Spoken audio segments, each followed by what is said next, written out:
Okay అండి. దేవునామాని మహిమ కలుగును గాక. ప్రభువైన యేసుక్రీస్తు నామములో మీ అందరికీ శుభాభివందనములు. ఓకే అండి. చివరిగా మనము కొన్ని అభ్యాసాలు మీరు నేర్చుకున్న దాన్ని బట్టి ఎలా అర్థం చేసుకుంటున్నారు? కాంటెక్స్ట్‌ని ఎలా చూస్తున్నారు? ఒక సందర్భాన్ని ఎలా చూడగలుగుతున్నారు అని తెలుసుకోవడానికి కొన్ని ప్రశ్నలు మీ ముందుకు తీసుకురావడం జరిగింది. నిన్నటి దినమున 2 ప్రశ్నలు మనం చూశాము.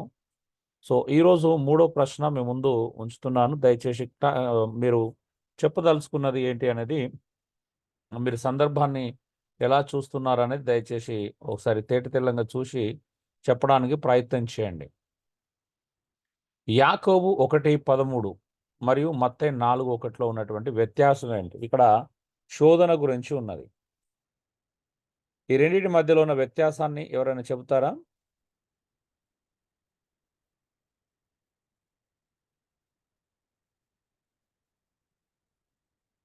యాకోబు 1:13లోనేమో దేవుడు ఎవరిని శోధించడు అనుంది. మత్తయి సువార్తలేమో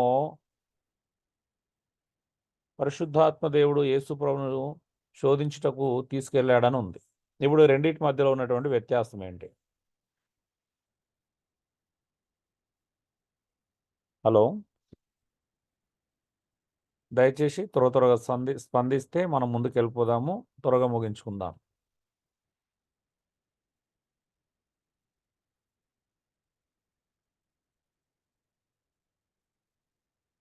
వింటున్నారా అండి? ప్రశ్న అర్థమైందా?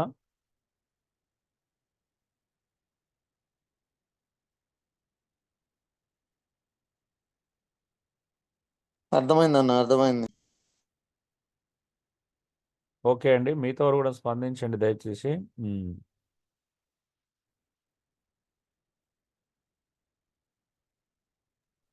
దేవుడు పాపాన్ని చేయడానికి ప్రేరేపించడు గాని పరీక్షించబడడానికి శోధిస్తాడన్న. ఓకే. ఇంకా ఎవరైనా?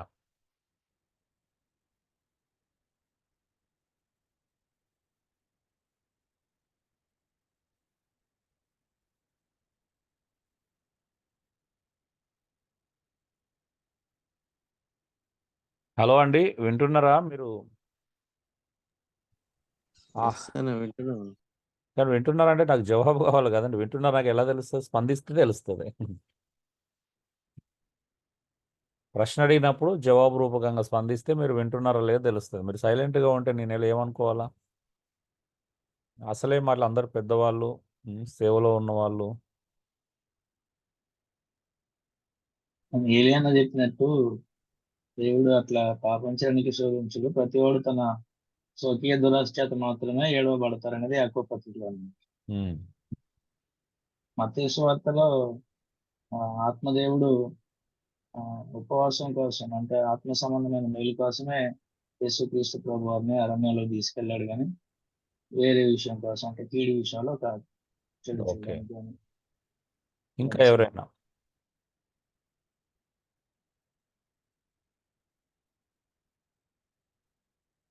హలో అండి. 40 మంది ఉన్నారండి.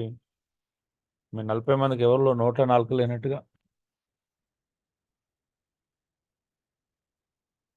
దేవుడు శోధించడు కానీ శోధించడానికి అనుమతిస్తాడన్నా. అది కూడా దేవుడు అనుమతించేది అది మేలు కొరకే అనుమతిస్తాడు. ఓకే. ఇంకా ఎవరైనా?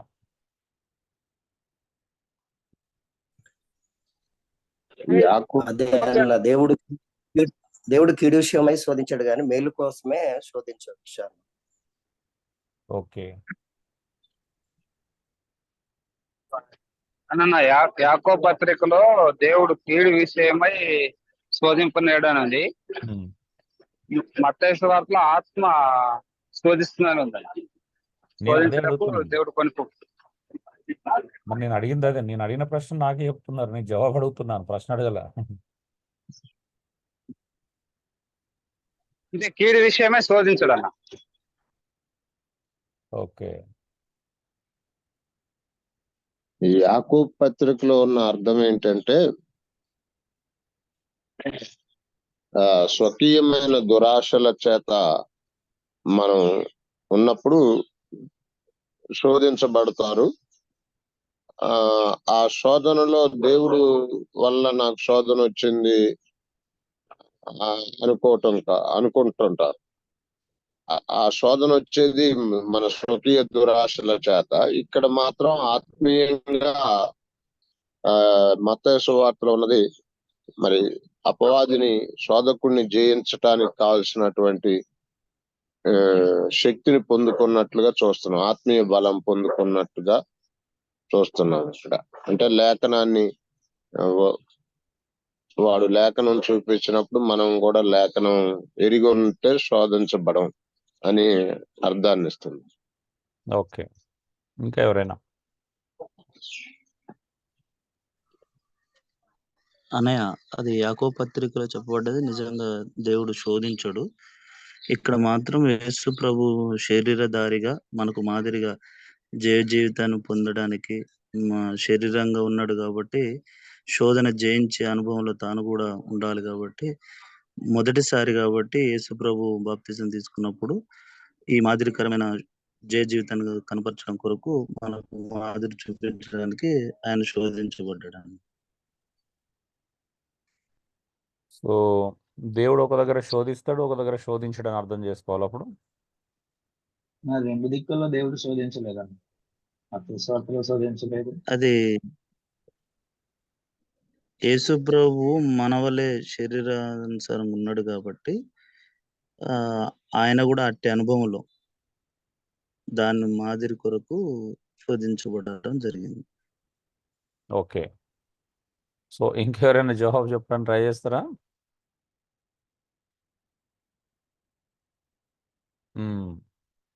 సో పర్లేదు, అంటే మీ సమాధానాలు మీ వరకు పర్లేదేమో కానీ నాకు మాత్రం సంతృప్తినివ్వలేదు, తప్పుగా అనుకోవద్దు. ఎందుకంటే మీరు ఇన్ని చెప్పారు కదా, ఒక్క మాట 4 ఒక్కడే చదివి మాత్రం ఎవరు చెప్పలేదు. వాస్తవం చెప్పాలంటే ఆత్మచేత యేసు ప్రభు అరణ్యానికి కొనుపబడ్డాడు, కానీ ఆత్మ శోధించలేదు. శోధించింది దేవుడు కాదు, అపవాది శోధించాడు అని చెప్తే దీనికి జవాబు అయిపోతుంది. నిజంగానే దేవుడు ఎవరిని శోధించడు, శోధనలోకి తీసుకురాడు.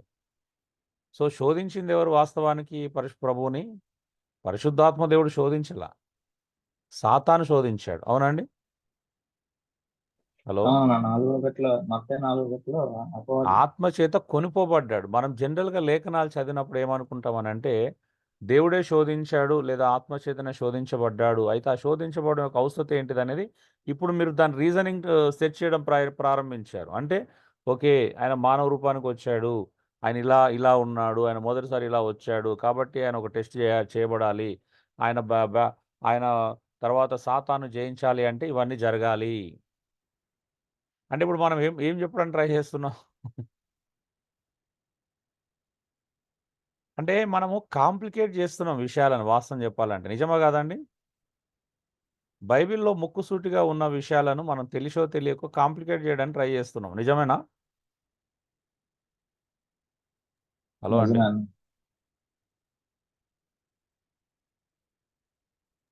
అవునన్నా, కరెక్టే. అంటే ఇప్పుడు నేను కన్ఫ్యూజ్ చేయడానికి ప్రశ్నలు రకరకాలుగా అడగవచ్చు, కానీ ఇక మీరు అలా ట్రైన్ అయ్యారు కాబట్టి నేను ఇంకా ఎక్కువ కన్ఫ్యూజ్ చేయాలి. వాస్తవానికి నేను ఏం కన్ఫ్యూజ్ చేయకుండా అడిగాను. సో మొదటి సూత్రం ఏంది? జస్ట్ సందర్భం చూస్తే తెలిసిపోతా. నిన్న కూడా నొక్కి చెప్పాను. సో యాకోబులో ఉన్నది ఏంటిది? నిజంగా మానవుడు తన సొంత స్వకీయమైన దురాశల చేత ఈడవబడతాడు, మరలు కొల్పబడి శోధిస్తాడు. దేవుడు అలాంటి కీడు విషయమై శోధించడు. ఎందుకంటే దేవుడు అలాంటి వాడు కాదు, ఆయన గుణానికి అది వ్యతిరేకం. దేవుడు కావలసుకొని ఒక పాపాన్ని తీసుకొచ్చి నీ ముందు పెట్టి వీడు లొంగుతాడా లొంగడా అనే టెస్ట్ చేయడు దేవుడు. అవునండి? హలో, అని పరిశుద్ధతను పరీక్షించడానికి నీ జీవితంలో ఒక అమ్మాయిని అనుమతించేసి నీ ఆ కళ్ళ ముందు ఒక అమ్మాయిని తీసుకొచ్చి నువ్వు ఎంత పరిశుద్ధుడు అని టెస్ట్ చేస్తాడా దేవుడు? హలో, చేయడన్నా, అది అపవాది పని అవుతుంది. లేకపోతే మన స్వకీయ దురాశల చేత ఎలా నీకు బాగా డబ్బు నీ కళ్ళ ముందు లక్షల కోట్లు పెట్టేసి నువ్వు డబ్బుకు లొంగుతావా లొంగవా అని టెస్ట్ చేస్తాడా? సో దేవుడు ఎప్పుడు కీడు విషయమై శోధించాడండి, శోధింపబడనియాడు. ఎందుకంటే అది గుణానికి వ్యతిరేకం. ఇక్కడ కూడాము ఆత్మచేత అరణ్యానికి కొనిపోయింది పరిశుద్ధాత్మ దేవుడు. కానీ శోధించింది ఎవరు? సాతాను కదా. అపవాది శోధించాడు యేసుప్రభుని, ఆత్మ శోధించలేదు. ఆత్మ ఎందుకు శోధిస్తుందండి ఆయనని?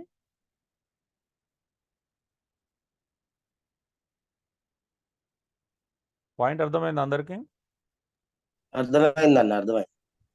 సో నేనేమంటానంటే మిమ్మల్ని రిక్వెస్ట్, అదే నిన్న కూడా చాలా బ్రతిమలాడుకున్నాను. మీరు ఏం చేస్తారు అంటే రేపు ప్రసంగం చేసినా, ఇప్పుడు ఓకే నేను ఉన్నప్పుడు ఇలా ఉన్నారు కానీ నాకు తెలుసు మీరు, మనం లేకపోతే మీరు పులిపిటి మీద ఎక్కితే ఎలా దంచి కొడతారు కదా. ఏమంటారు? అవునవునన్న, తెలిసింది దగ్గర. ఇరగది బల్లలు బద్దలు కావాల్సిందే, అవునా? అవునయ్య గారు, స్టేజ్ దద్దరిల్లాలా. అద్దరలు ఊగిపోవాలి. ఒక ఆయనకి స్పీకర్ కూడా అవసరం లేదు, మైకు. మీరు ఎవరి గురించి మాట్లాడారో మాకు తెలుసు. ఉం.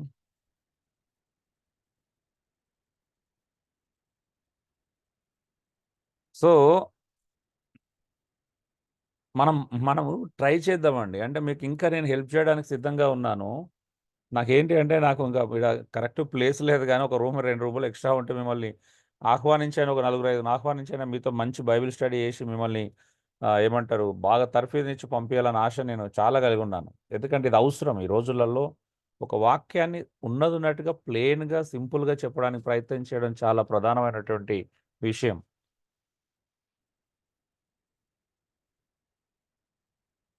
యోహాను 3:16, మొదటి యోహాను 2:18. యోహాను 3:16లను దేవుడు అన్నాడు లోకాన్ని ఎంతో ప్రేమించానని చెప్తున్నాడు. అదే మొదటి యోహాను 2:18కి వచ్చేసరికి దేవుడు ఏమంటున్నాడు, మీరు లోకాన్ని ప్రేమించొద్దు అంటున్నాడు. అంటే దేవుడేమో లోకాన్ని ప్రేమించొచ్చు అంటే కానీ మనం ప్రేమించకూడదంట. ఎంత దారుణమైన విషయం అండి. ఎంత పరస్పర విరుద్ధమైనటువంటి లేఖనాలు బైబిల్లో ఉన్నాయి. అన్నిటి చదివితే ఏమంటాడు, పిచ్చాడు చూసినావా, దేవుడు లోకాన్ని ప్రేమించవచ్చు అంటే కానీ తన బిడ్డలు మాత్రం లోకాన్ని ప్రేమించకూడదంట. అనుకోరా మరి? నిర్వచనం వేరే ఉంది అన్న. సరే ఏంటో చెప్పండి. అంటే లోకమును అంటే మనుషులను, లోకం అంటే మనుషులు కాదు, లోకం అంటే మట్టి కాదు, లోకం అంటే మనుషులు. అంటే లోకము అంటే మనుషులందరినీ దేవుడు ప్రేమిస్తున్నాడు కానీ శరీరాశ, నేత్రాశ, జీవపు డంబము లోకములో ఉన్నవి. అంటే లోకంలో ఉన్న ఆ ఈ ఈ మూడింటిని ప్రేమించకూడదని దాని భావం. ఓకే, కొర్నేలు గారు ఏమంటారు? లోకాన్ని ప్రేమించడం అంటే మనుషులందరినీ ప్రేమించాల. లోకంలో మనుషులు అందరూ దేవుని చేత ప్రేమించబడేవారే, మనం కూడా అలాగా ప్రేమించాలని ఈ యోహాను సువార్తలో మొదటి యోహాను 2:18లో అయితే మాత్రం ఈ ఈ లోకంలో ఉన్నది అంటే శరీరాశ, నేత్రాశ, జీవపుడంబం దేవుడు వలన కలగలేదు గనక వాటిని ప్రేమించకూడదు అంటున్నాడు తప్ప ఇక్కడ ప్రేమించు అక్కడ ప్రేమించు అనే దానికి తేడా ఉంది. ఓకే, ఇంకా ఎవరైనా? మనుషులను ప్రేమించాలి, పాపాన్ని ద్వేషించాలి. రైట్. ఓకే, యోహాను 3:16 మనుషుల గురించి ఉందన్న, మొదటి యోహాను 2:18 లోకంలోని పాపం గురించి. ఓకే, ఇంకెవరైనా చెప్తారా?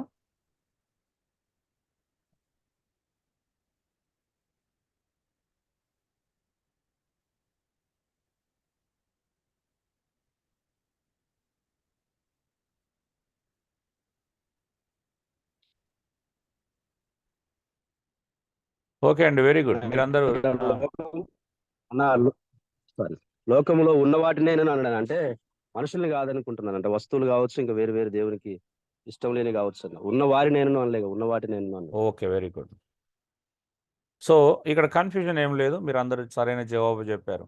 సింపుల్. ఏంటిది అంటే యోహాను 3:16లో లోకము అన్నప్పుడు మనుషులు, యోహాను 3:16లో దేవుడు లోకమును ఎంతో ప్రేమించినప్పుడు అక్కడ మనుషుల గురించి మాట్లాడుతున్నాడు.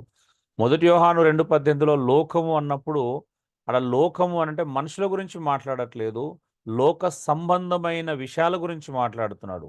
ఈ లోక సంబంధమైన విషయాలను ప్రేమిస్తే దేవుని ప్రేమ అతని లోపల ఉండదు. ఏంటి ఆ లోక సంబంధమైన విషయాలు అంటే మీరు చెప్పినట్లుగా అది నేత్రాశ కావచ్చు, శరీరాశ కావచ్చు, జీవపు డంబం కావచ్చు, వాటిని ప్రేమించకూడదు. కానీ మనం ప్రేమిస్తాం, తప్పుగా మన దృష్టిలో తప్పు కాదు, అది ప్రేమించవచ్చు కదా. లేదన్న లేదు. బోధించాలి, ప్రేమించకూడదని బోధించాలి, కానీ ప్రాక్టికల్గా అయితే ప్రేమించవచ్చు. ఏమంటావు జాన్ రవి? John sir? మొదటి యోహాను 2:15 అన్న 18 అని పెట్టారు. ఓకే, చూడండి పర్లేదు. 18 అయితే 18, మరి 15 అయితే 15 మార్చుకుందాం. రిఫరెన్స్లు ఏమన్నా అటు ఇటు కావచ్చు.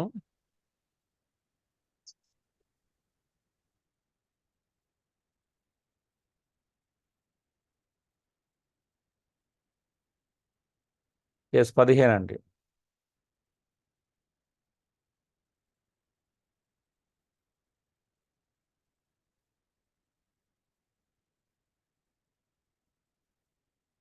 ఫిలిప్పి 3:6, మొదటి తిమోతి 1:15. ఫిలిప్పి 3:6 ఏమన్నాడు? పౌలు ఏమన్నాడు? మొదటి తిమోతి 1:15 ఏమన్నాడు? ఫిలిప్పి 3:6 ఏమన్నాడు అండి?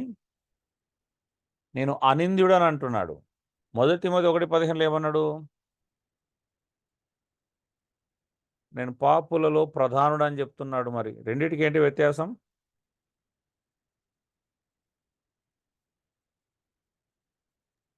రక్షించబడక మునుపు సాక్ష్యం, పాపుల్లో ప్రధాన పాపినంటే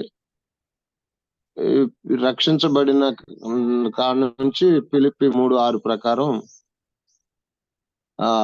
ఎలాంటి నింద ఆయన మీద మచ్చ లేకుండా బ్రతికాడు. ఓకే, ఎవరు చెప్పింది? కొర్నేల్ గారా? అవునయ్యా. ఓకే, ఇంకా ఎవరైనా?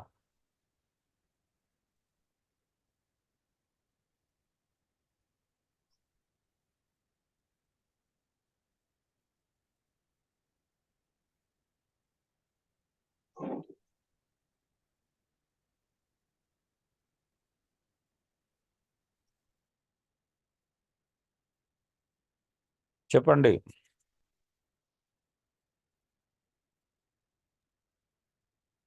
అన్న ఫిలిప్పి 3:6లో ధర్మశాస్త్ర విషయంలో నిందినుడు అన్నాడు అన్న. అంటే ధర్మశాస్త్రం ప్రకారం ధర్మశాస్త్రం అంతటిని పాటించాను అందులో చెప్పాడు. తిమోతి పత్రికలో వస్తే రక్షణ విషయంలో తను అంటే రక్షించబడక మునుపు పాపిని అని చెప్పాడండి, పాపల్లో ప్రధానం.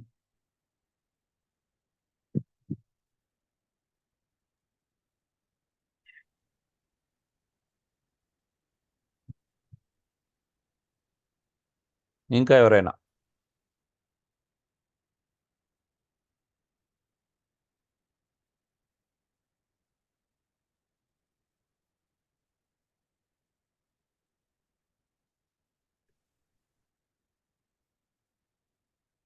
దయచేసి స్పందించండి.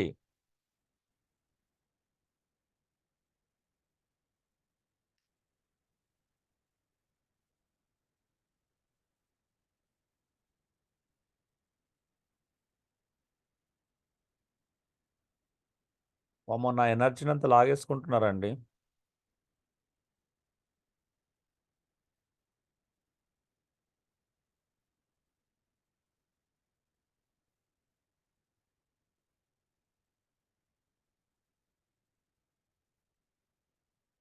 తన యూదా మతాన్ని బట్టి ధర్మశాస్త్రంలో ప్రవీణుడిగా ఉండి ఆయన ధర్మశాస్త్ర సంబంధ నీతి విషయంలో అనింద్యుడిగా ఉన్నానని కనపరుచుకుంటున్నాను. ఓకే, ఇక్కడ వచ్చేసి మొదటి దీంట్లో నేమో అంటే తను నిజంగా పాపిని గుర్తెరిగి తను పాపిని ఒప్పుకుంటున్నాడు. ఓకే,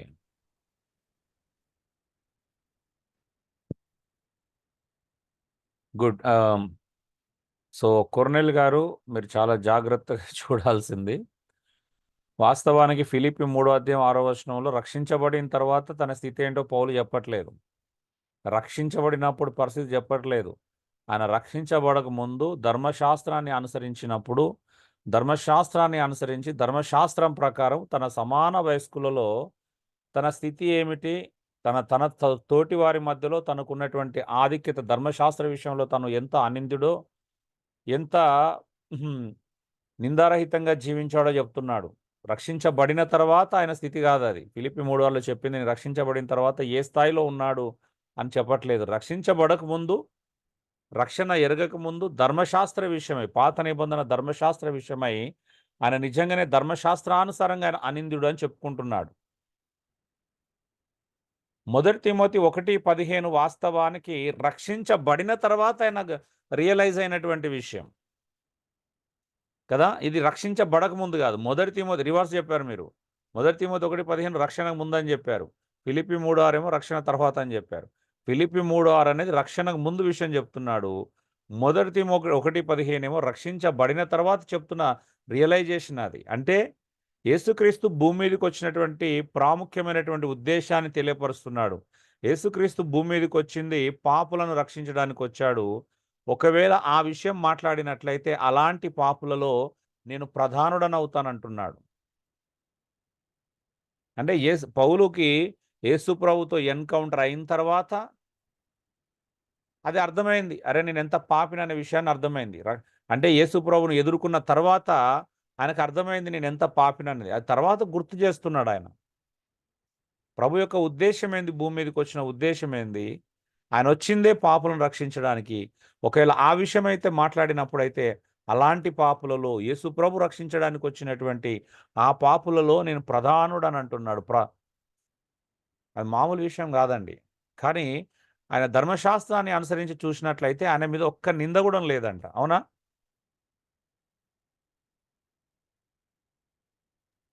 అవునన్నా. సో వెరీ కేర్ఫుల్గా ఉండండి లేఖనాల విషయము. జనరలైజ్గా మనం మాట్లాడకపోవడం మంచిది కదా. సో పౌలు ధర్మశాస్త్రం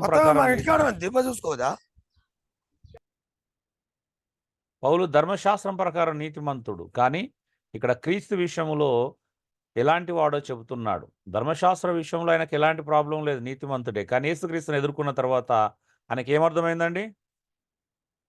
తన పాపిననే విషయం అర్థమైంది. అవునా? అవునన్నా.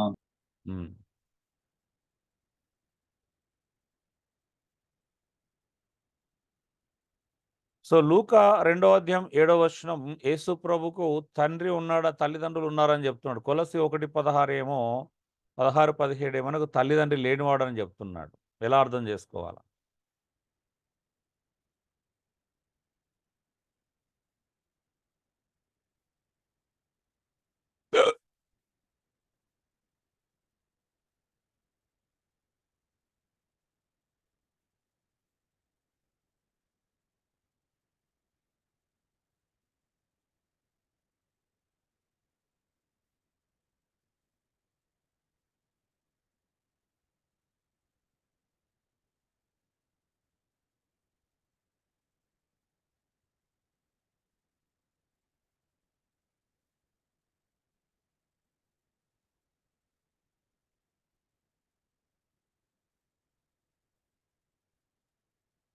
లోకాసు వార్తలో ఆయన శరీరధారిగా వచ్చినప్పుడు సంగతి అన్నది.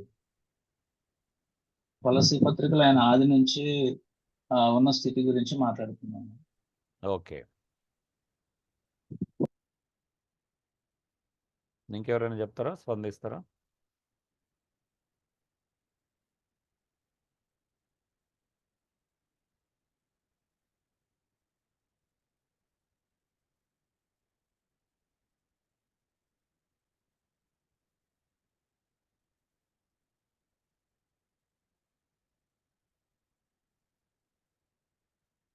సో జాన్ ఐజాక్ చెప్పినట్టుగా అక్కడ లూకాలో మాట్లాడుతుంది ఆయన శరీరధారిగా వచ్చినటువంటి సందర్భానికి సంబంధించింది. కానీ వాస్తవానికి కొలస్సీలో మాట్లాడుతుంది అసలు వాస్తవానికి యేసుక్రీస్తు ఏమై ఉన్నాడు. కొలస్సీలో మాట్లాడుతుంది క్రీస్తు యొక్క దైవత్వం గురించి మాట్లాడుతున్నాడు పౌలు. క్రీస్తు యొక్క దైవత్వాన్ని నిరూపించడానికి మాట్లాడుతున్నాడు. కొలస్సీ సంఘము యేసుక్రీస్తు యొక్క దైవత్వాన్ని తృణీకరించిన కారణంగా ఆయన ఏమై ఉన్నాడు, ఆయననే సృష్టికి మూలకారకుడు అనే విషయాన్ని నిరూపిస్తున్నాడు. ఆయనకు ఎవరు లేరు కదా, ఆయనే సృష్టికి మూలం. ఆయన ద్వారానే సమస్తం సృజించబడ్డాయి, ఆయనను బట్టే సృజించబడింది, ఆయన కొరకే, ఆయన నిమిత్తమే ఇదంతా సృజించబడింది. ఆయన ఉనికి ఎలాంటిది, యేసుక్రీస్తు యొక్క ఉనికిని, సృష్టికి పూర్వం ఉన్నటువంటి ఉనికిని, దైవత్వాన్ని ఇక్కడ నిరూపించడానికి పౌలు ప్రయత్నం చేస్తున్నాడు. కాబట్టి రెండు వేరు సందర్భాలు.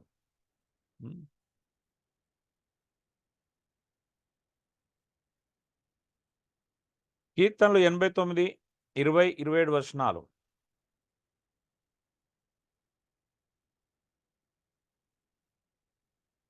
సో, ఇక్కడ మాట్లాడుతుంది ఎవరి గురించి అనంటే, మొదటి సంతానం అనేది ఎవరి గురించండి? 89, 20, 20లో ఎవరి గురించి మాట్లాడుతున్నాడో ఒకసారి చూడండి కీర్తనలు.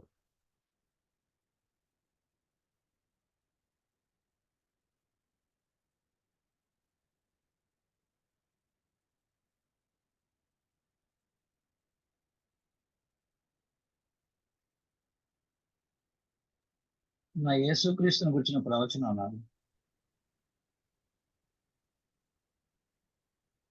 ఎవరు చెప్పారు?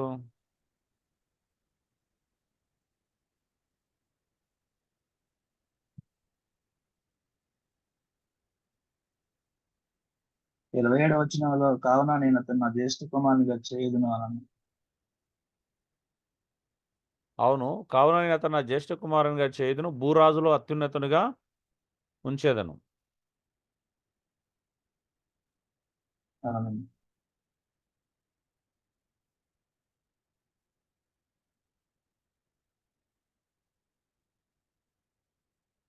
ఇప్పుడు 24 వచనం చదవండి. 20 వచనం చదవండి.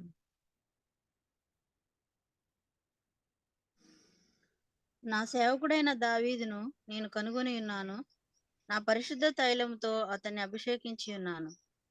ఇప్పుడు చెప్పండి. ఎలా అర్థం చేసుకోవాలా?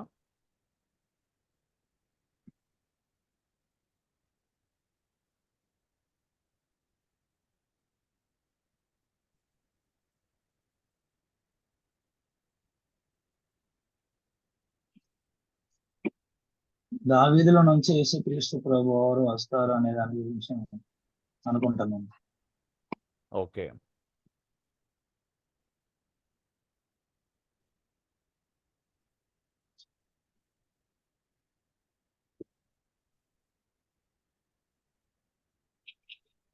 సరే చూద్దాం.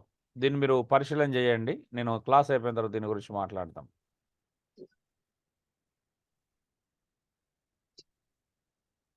ఓకే. సారీ, ఇవి 2 డిఫరెంట్ విషయాలు. సారీ, క్షమించాలా?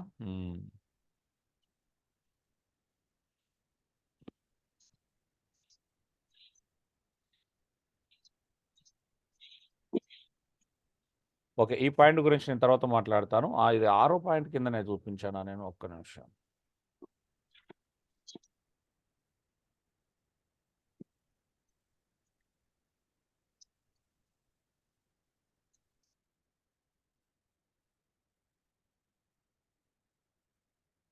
One minute.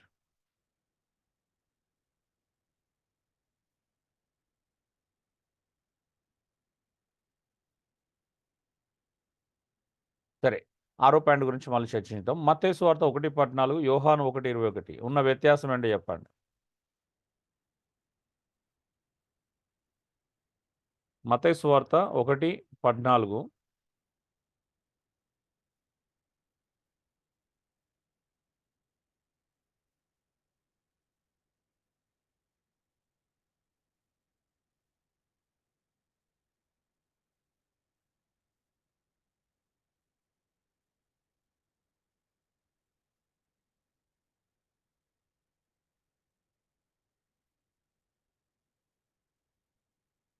సారీ. యోహాను 1:21 కాదనుకుంటా.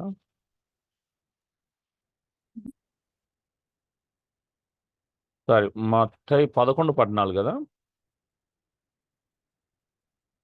అదే అనుకుంటాను. 11 అంటే 111 అటు ఇటు పడ్డది కదా. అదే.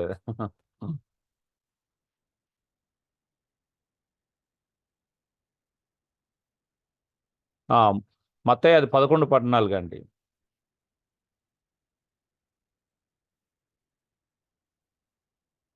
ఈ రెండిటి మధ్యలో ఒక పరస్పర వ్యత్యాసం ఉన్నట్టుగా, వైరుధ్యంగా ఉన్నట్టుగా అనిపిస్తుంది. మరి వైరుధ్యాన్ని ఎలా మనం చూడగలగాలి?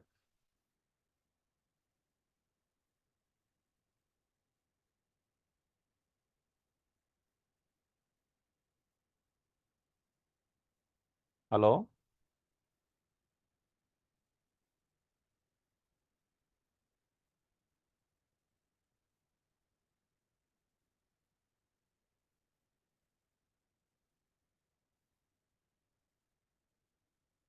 యోహాను అడుగుతున్నాయేమో నువ్వు ఏలియావా అంటే నేను కాదన్నాడు అక్కడ. కానీ యేసు ప్రభు ఏమంటున్నాడు అంటే యోహానే ఏలియా అంటున్నాడు. అవునా? ఏలియా అంటే అవునన్నా. ఏలియా లిటరల్ గా కాదు, కానీ ఏలియా వంటి ఆత్మ కలిగిన వాడు, హెచ్చరిక చేయవాడు అని అర్థం అని అనుకుంటున్నాను. ఓకే. ఇంకా ఎవరైనా?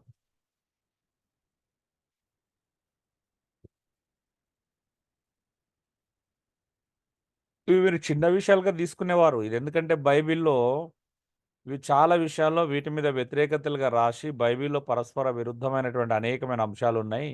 బైబిల్ అంతా తప్పు అని నిరూపించడానికి ఇలాంటివే తీసుకున్నారు. తెలుసా మీకు? బైబిల్ వ్యతిరేకులు అందరూ ఇలాంటివే వాడతారు.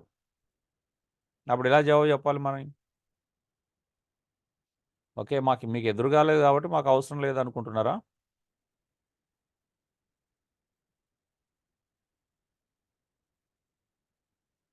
హలో! మత్తయి సువార్తలో ఎదురైతే ఏలియా అన్నట్టు ఏలియా ఆత్మ గలవాడని చెప్పి అక్కడ అర్థం ఉన్నాయి. ఇక్కడేమో లిటరల్ గా నువ్వు ఏలియా అంటే లిటరల్ గా ఏలియన్ కాదని యోహాను సువార్తలో చెప్తున్నాను. ఓకే.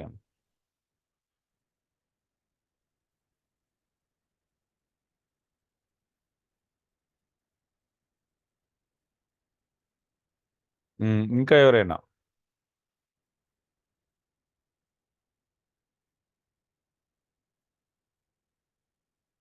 ఎవరికి మాకు అవసరం లేదన్నట్టుగా మీరు అనవసరంగా చెప్తున్నారు ఇవన్నీ అన్నట్టు.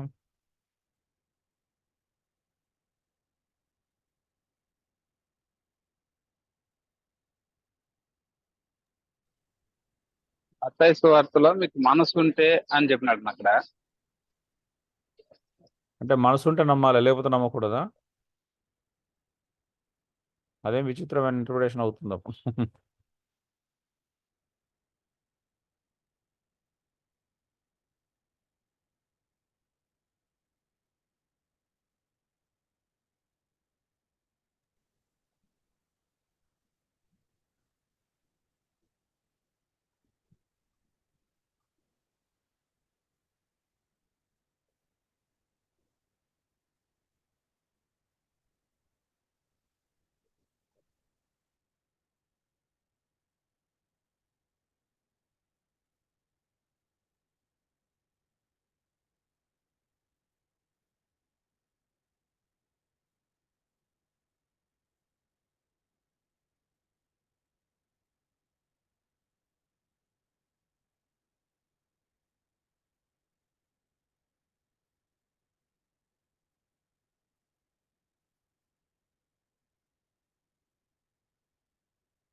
ఓకే. సో, మత్తయి సువార్తలో యేసు ప్రభు మాట్లాడుతున్నటువంటి సందర్భాన్ని ఒకసారి నిశితంగా పరిశీలించండి. యూదులు, ఇశ్రాయేలు ప్రజలు వాస్తవానికి నమ్మాల్సిన దాన్ని అంటే ఏదైతే నమ్మాలో ఆ నమ్మాల్సినటువంటి విషయాలను చాలామంది నమ్మట్లేదు కదా!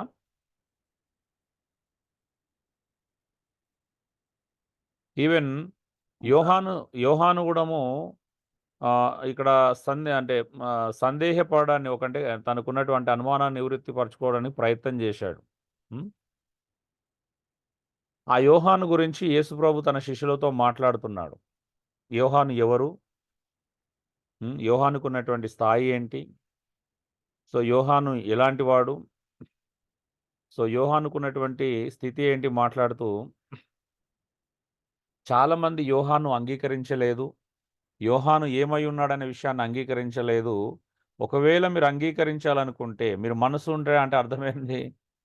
మీరు నమ్మితే, ఎందుకంటే వాస్తవానికి యోహాను చాలా విషయాలు చక్కబరచడానికి వచ్చాడు కానీ ఆయనను చక్కబరచనివ్వలేదు. చాలామంది శాస్త్రులు, పరిసయ్యులు లాంటి వాళ్ళు యోహాను పనిని చేయనివ్వలేదు అనేటువంటి విషయం కూడా మనం అర్థం చేసుకోవచ్చు.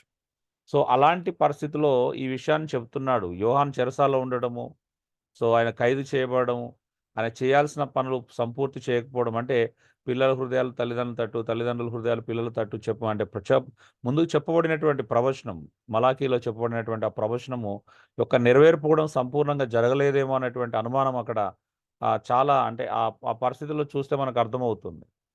అంటే ఇస్రాయేల్ ప్రజల నుంచి వెళ్ళి మనం చూస్తున్నాం ఇక్కడ శిష్యుల విషయం కాదు. మొదటి నుంచి వెళ్ళి కూడా ఇస్రాయేల్ ప్రజలు ఆ విషయాన్ని అంగీకరించారు. అంటే కొంతమంది అంగీకరించారు. శాస్త్రుల పరిషత్లో ఉన్నటువంటి అధికారులు యోహాను చాలామంది అంగీకరించలేదు. ఆ సవాలు కూడా ఎదురైంది కదా. అందుకే యేసుప్రభు ఒక సందర్భంలో అడుగుతాడు, యోహాను బాప్తిసం ఎక్కడి నుండి వచ్చింది అని. ఒకవేళ వాళ్ళు మనుషుల నుండి వచ్చిందా అంటే, మనుషులందరూ అది దైవికమైనది నమ్ముతున్నారు కాబట్టి వారి దృష్టిలో వీళ్ళు అదైపోతారు. ఒకవేళ వాళ్ళు దైవికమైనదని చెప్తే మీరెందుకు నమ్మలేదు అనే ప్రశ్న ఎదురవుతుంది. అవునా? అవునండి, అవును.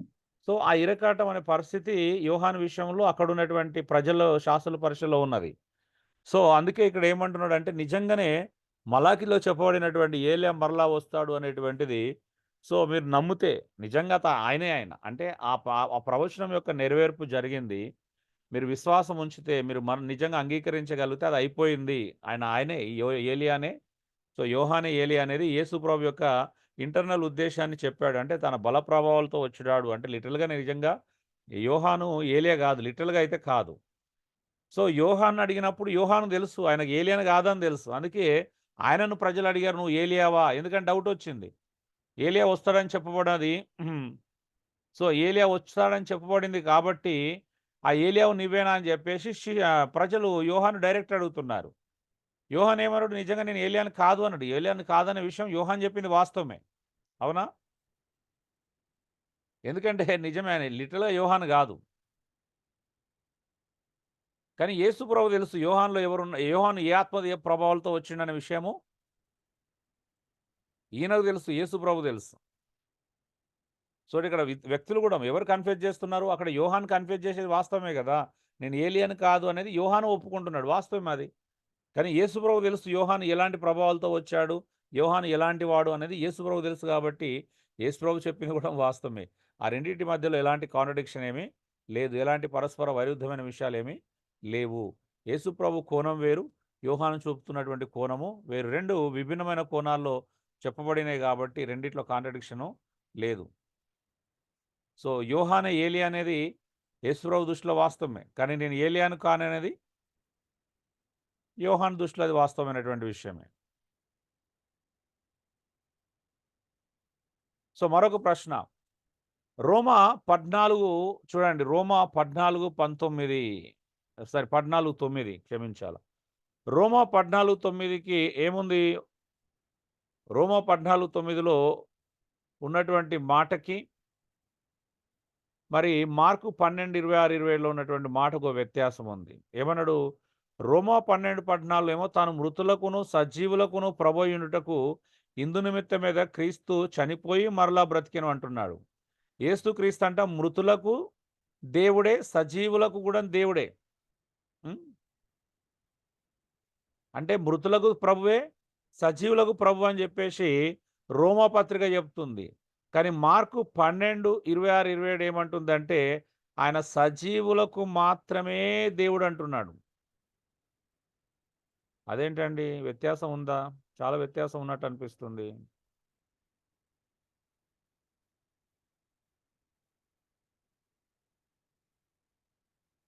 ఏమన్నాడు? వారు లేచేదని మృతులను గురించిన సంగతి మోషే గ్రంథంలో పొదను గురించిన భాగంలో మీరు చదవలేదా?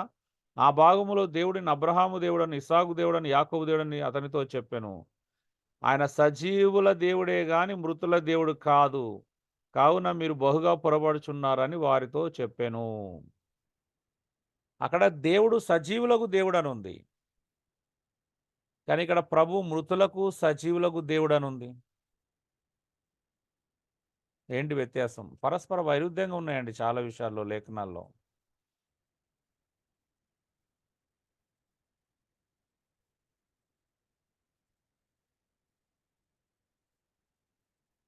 దీన్ని ఎలా వివరించాలి మరి? ఎలా అర్థం చేసుకోవాలి?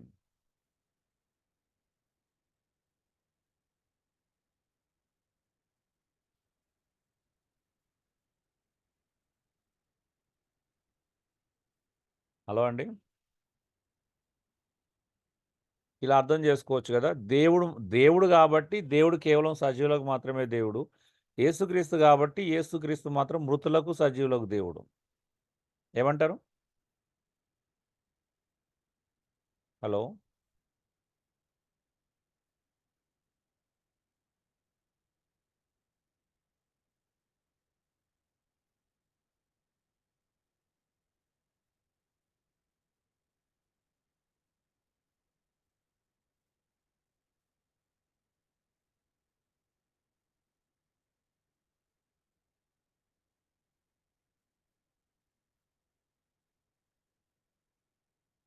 మాట్లాడరేంటండి? స్పందించండి దయచేసి. త్వరగా ముగించుకుందాం. ఇంకొన్ని ప్రశ్నలు ఉన్నాయి. ఈ సమయంలో ముగించుకుందాం. కొంచెం క్రిటికల్ గానే ఉందన్న అది. క్రిటికల్‌గానే ఉంది కదా? ఓకే. ఇంకా ఎవరైనా? చాలా క్రిటికల్ గా ఉంది.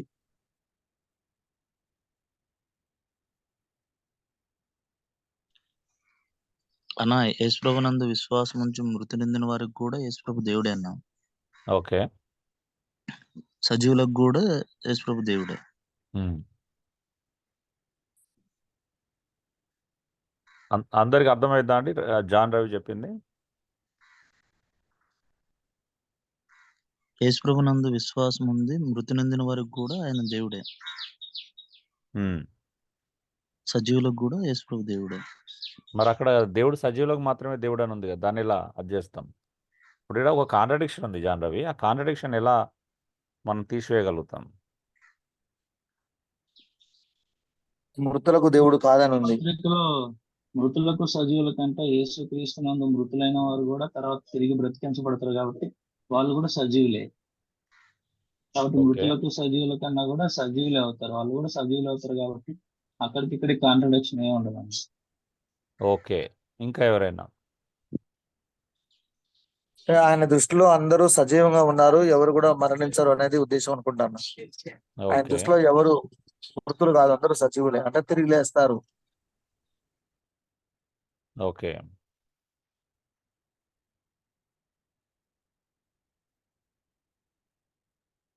సో మత్తయి సువార్తలో అంటే మార్కు సువార్తలో మాట్లాడుతున్నప్పుడు అక్కడ కొంతమంది సద్దుకాయలు పునరుత్థానము లేదనే విషయాన్ని ఆర్గ్యుమెంట్ చేశారు కదా! దాని కొరకే పెళ్ళిళ్ళు, పేరంటాలు, భూమి మీద ఒక స్త్రీ ఉన్నది. దానికి ఆమెకు 5గురు భర్తలు ఉన్నారు. చనిపోయిన తర్వాత ఆమె అంటే పునరుత్థాన సమయంలో ఆమె ఎవరికి భార్యగా ఉంటుంది అని ప్రశ్న అడిగినప్పుడు యేసు ప్రభువు ఏమన్నాడు? మీరు లేఖనాలను పొరపాటుగా అర్థం చేసుకుంటున్నారు.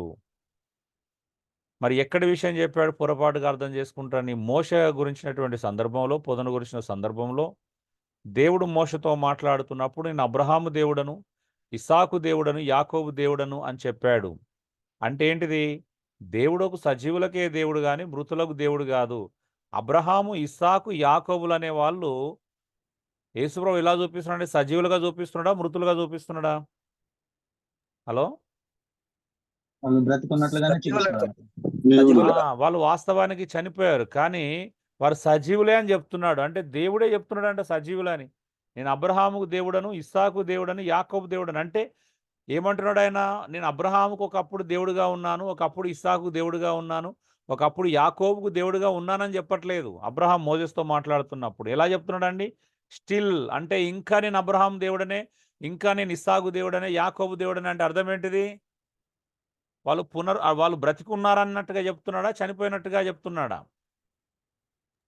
బ్రతికున్నారన్నట్టుగానే ఉంది. సో అబ్రహాం, ఇస్సాకు, యాకోబులు చనిపోలేదు, వాళ్ళు బ్రతికున్నారు. ఓ సద్దుకాయలారా, దేవుడు అబ్రహాం దేవుడని, ఇస్సాకు దేవుడని, యాకోబు దేవుడు అన్నట్టు వాళ్ళు బ్రతికున్నట్టే కదా! మరి పునరుత్థానం లేదని మీరెలా అంటున్నారు? సో పునరుత్థానాన్ని తృణీకరిస్తున్నారు. దేవుడు మరి మృతులకు దేవుడు కాదు కదా! మృతులకు దేవుడు ఆయన, సజీవులకే దేవుడు, బ్రతికున్నోళ్ళకే దేవుడు కాబట్టి అబ్రహాం, ఇస్సాకు, యాకోబులు బ్రతికున్నారు. అంటే పునరుత్థానం ఉంది అనే విషయాన్ని అక్కడ నొక్కి చెప్తున్నాడు. సో రోమా 14:9లో ఏమని చెప్తున్నాడంటే నిజమే, దేవుడు 100% సజీవులకు మాత్రమే దేవుడు, మరి మృతులకు దేవుడు కాదు. అయితే రోమా 14:9 చెప్తున్నటువంటి మృతులు ఎవరు అనంటే యేసుక్రీస్తునందు మాత్రమే మృతి చెందినవారు. అంటే అర్థం ఏంటిది? అప్పుడు కూడాము అబ్రహాం, ఇస్సాకు, యాకోబులు కూడాము యేసుక్రీస్తునందలి విశ్వాసంతోనే మృతి చెందిన వాళ్ళు. అవునా అండి? హలో? అవునన్నా అవును. అవునవును. అక్కడ యేసుక్రీస్తునందు విశ్వాసం ఉంచి మృతి చెందిన వాళ్ళే. ఇక్కడ కూడా యేసుక్రీస్తునందు విశ్వాసం ఉంచి మృతి చెందిన వాళ్ళ గురించే మాట్లాడుతున్నారు. అయితే వారు మృతులు కాదు, సజీవులే వాస్తవానికి కదా! యేసుక్రీస్తునందు మృతులకు దేవుడు అని అంటే అర్థం ఏంటిది? ఇప్పుడు ప్రెజెంట్‌గా బ్రతికున్నోళ్ళకు దేవుడే. అలాగే క్రీస్తునందు మృతి చెందిన వాళ్ళకు కూడా యేసుక్రీస్తు ప్రభువే. ఎవరికి ప్రభువు ఆయన? ఆయన యందు మృతి చెందిన వారికి ప్రభువు ఆయన. అవునా? అవును. లోకంలో చనిపోయిన వాళ్ళ గురించి మాట్లాడట్లేదు. లోక సంబంధమైన మృతుల గురించి చెప్పట్లేదు అక్కడ. లోక సంబంధమైన మృతుల గురించి మాట్లాడట్లేదండి. ఏ మృతుల గురించి మాట్లాడుతున్నాడు? క్రీస్తునందు మృతులైన వారి గురించి. క్రీస్తునందు. అంటే ఇప్పుడు చనిపోయిన వాళ్ళు అందరూ లేస్తారు కాబట్టి, అన్యులు కూడా లేస్తారు కాబట్టి వాళ్ళకు కూడా ప్రభు అనే అర్థంతో అక్కడ మాట్లాడట్లేదు. అవునండి? అవునండి, అవును. ఏ మృతుల గురించి మాట్లాడుతున్నాడు?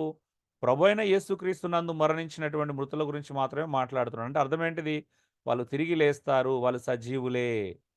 కాబట్టి క్రీస్తునందు మృతుల గురించి మాట్లాడుతున్నాడు. హ్మ్. మనం ఇంకా జవాబు చూడాలంటే మొదటి తెస్సలోనిక సారీ చూడండి, మొదటి తెస్సలోనిక 5:10లో మీరు చూస్తే చాలా క్రిస్టల్ క్లియర్‌గా మనం దాన్ని చూడగలుగుతాం.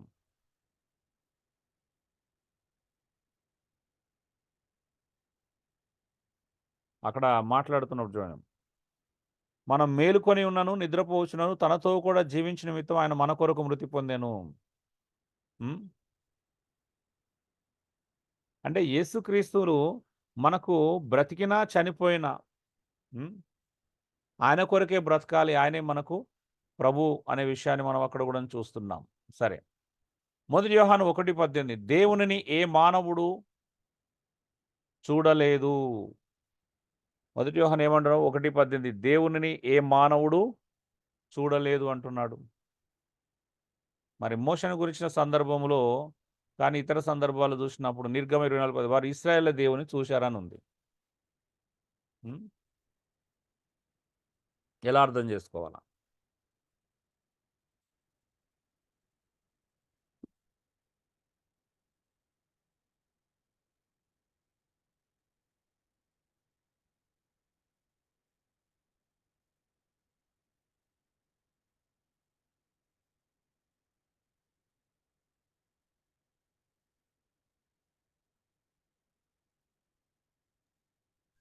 అన్న మళ్ళీ ఒకసారి చెప్తారా అన్న? అది నాకు సరిగా అర్థం నిర్గమ కాదు. 24వ అధ్యాయం 10వ వచనంలో ఇశ్రాయేలు దేవుని చూచిరి అని ఉంది. వాళ్ళు ఇశ్రాయేలీయుల దేవునిని చూచిరి. ఎవరెవరు? తర్వాత మోషే, అహరోను, నాదాబు, అబీహు ఇశ్రాయేల్ పెద్దలలో 70 మంది ఎక్కిపోయి ఇశ్రాయేల్ దేవుని చూసినారు. ఒక 70 మంది ఇక్కడ ఇశ్రాయేల్ దేవుని చూసినట్టుగా ఉంది. హ్మ్. మొదటి యోహాను మనం 1:18 చూస్తే సారీ యోహాను సువార్త. యోహాను సువార్తలో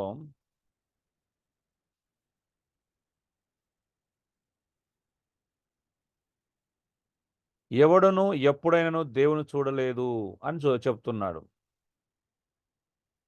ఎవడును ఎప్పుడైనను దేవునిని చూడలేదు. అక్కడేమో 70 మంది ఇశ్రాయేలు దేవుని చూసినట్టుగా ఉంది. ఇక్కడేమో యోహాను ఏం రాస్తున్నాడంటే సారీ ఎవరు ఎప్పుడు దేవుని చూడలేదని రాస్తున్నాడు.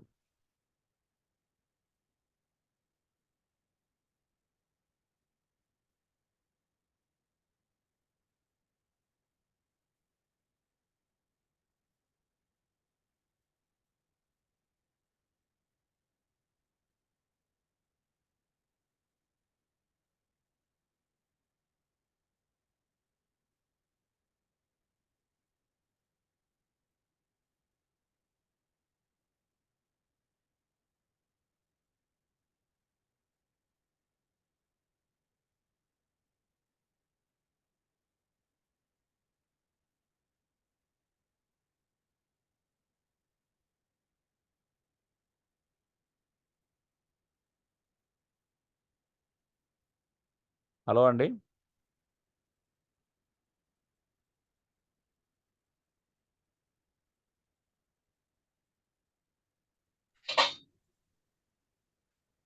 హ్మ్.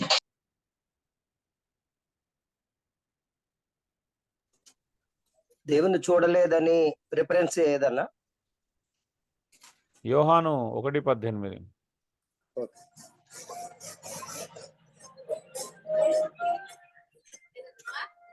అంటే పాత నిబంధనలో కూడా యేసుక్రీస్తునే చూసిరన్న వాళ్ళు నిజంగా ఆ తండ్రి అయిన దేవుని చూడలేదు.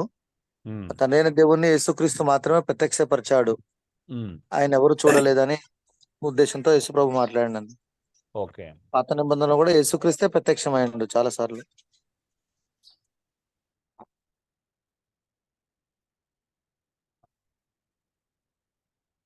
ఓకే అండి. ఇంకా ఎవరైనా?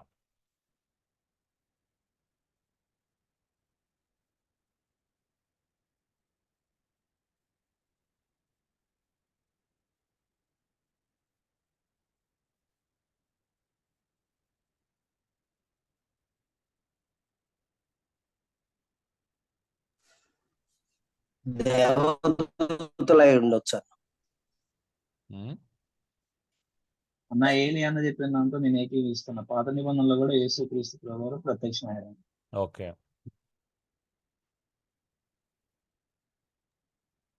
అదే నన్ను చూసిన వారు నా తండ్రిని చూసినట్టు ఉన్నాడు కాబట్టి యేసుక్రీస్తే అక్కడ ప్రత్యక్షమైంది. ఓకే.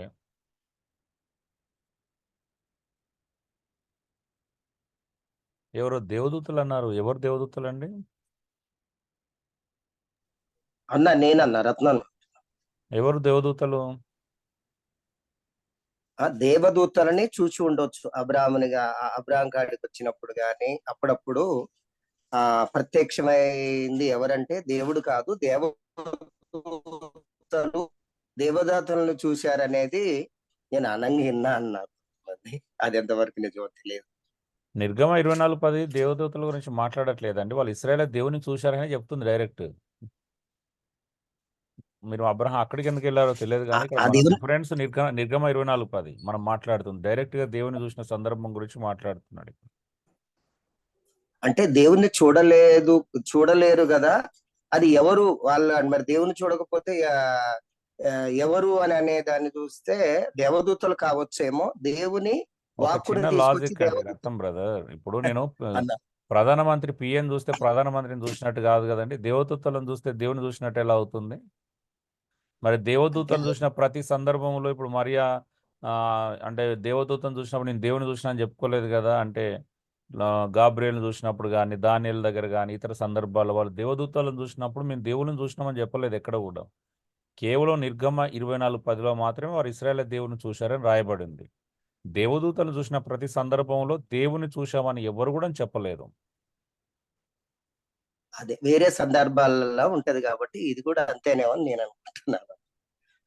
Okay okay.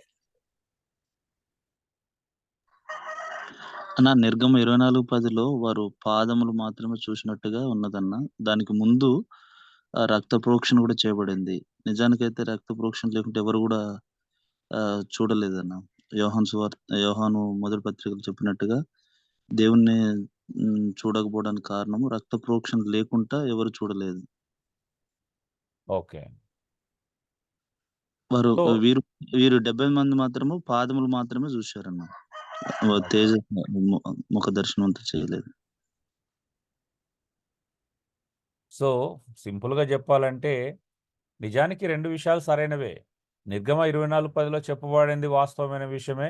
మొదటి యోహాను 1:18లో యోహాను సువార్త 1:18లో చెప్పబడిన విషయం కూడా వాస్తవమైనదే. ఎందుకనంటే అక్కడ కూడా వాళ్ళు చూసింది దేవుని యొక్క భౌతిక ప్రతిబింబాన్ని మాత్రమే చూశారు కానీ దేవుని చూడలేదు. ఎందుకంటే ప్రపంచంలో ఎవ్వరు ఎన్నడూ దేవుణ్ణి చూడలేరు. ఆయన ఆత్మస్వరూపుడు. ఆయన ఎవరు సమీపించలేనటువంటి తేజస్సులో నివసించేటువంటి వాడు. ఆయన స్వరూపం వేరు, ఆయన తేజస్సు వేరు, ఆయన యొక్క రూపం వేరు. ఆ రూపాన్ని నిజంగానే చూడడం ఎవరికి సాధ్యం కాదు. అది మానవ దేహాల్లో ఉండి చూడడం అసలు సాధ్యం కాదు. అలా చూస్తే చచ్చిపోతారేమో బహుశా. అంటే దేవుని చూడడం కుదరదండి. ఇక్కడ వారు ఇశ్రాయేలు యొక్క దేవుని చూశారు అంటే వారి దేవుని యొక్క ప్రతిబింబాన్ని మాత్రమే చూశారు. ఆ దేవుడు ఒక మానవ రూపంగానో లేకపోతే దేవదూత రూపకంగానో ప్రత్యక్షమైనప్పుడు మాత్రమే చూడగలుగుతారు. అంటే దేవుడు తన రూపాన్ని మార్చుకొని వస్తేనే చూడగలుగుతారు. అవునండి? దేవుని డైరెక్ట్గా చూడగలుగుతారు ఎవరైనా? చూడలేరు. So highly impossible. దేవుని చూడడం అనేది అసాధ్యమైనటువంటి విషయము. కాబట్టి వారు దేవుని చూశారు అంటే దేవుని యొక్క ప్రతిబింబాన్ని చూశారు. ఇప్పుడు అక్కడ అద్దం పెట్టినామండి, అద్దంలో నేను కనిపించాను. ఇప్పుడు అద్దంలో చూసినప్పుడు ఏంటిది మన ప్రతిబింబం, అంటే ఒక ప్రతిబింబం కనిపించింది. సో అంటే దేవుని యొక్క ప్రతిబింబాన్ని ఆయన చూపించాలనుకున్న రీతిలో మనిషి రూపకంగానో లేకపోతే దేవదూత రూపకంగానో చూపించడానికి ఆయనకు అసాధ్యమైనది లేదు. ఆయన కనబడతాడు అలాగా. కాబట్టి ఇశ్రాయేలు ప్రజలు చూసింది అక్కడ 70 మంది చూసింది కొండ మీదకి తీసుకెళ్లాడు మోజేసు. వీళ్ళందరినీ ఇశ్రాయేలు పెద్దలందరినీ తీసుకెళ్లాడు దేవుణ్ణి చూపించడానికి.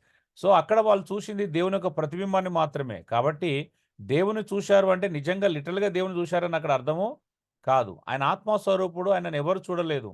యోహాను 1:18లో యోహాను రాస్తుంది కూడా వాస్తవమైనటువంటి విషయమే. దేవుణ్ణి ఎవరు చూడరు. అందుకే ఆయనను యేసుక్రీస్తు శరీరధారిగా రావడమే దేవుని చూడడం. యేసుక్రీస్తుని చూస్తేనే దేవుని చూసినట్టు. యేసుక్రీస్తుని చూస్తే దేవుని చూసినట్టు. ఎందుకంటే దేవుణ్ణి మొట్టమొదటిగా బయలుపరిచినటువంటి ఒకే ఒక వ్యక్తి అండి. ఎవరు? యేసుక్రీస్తు ప్రభు. యేసుక్రీస్తు ప్రభువారు.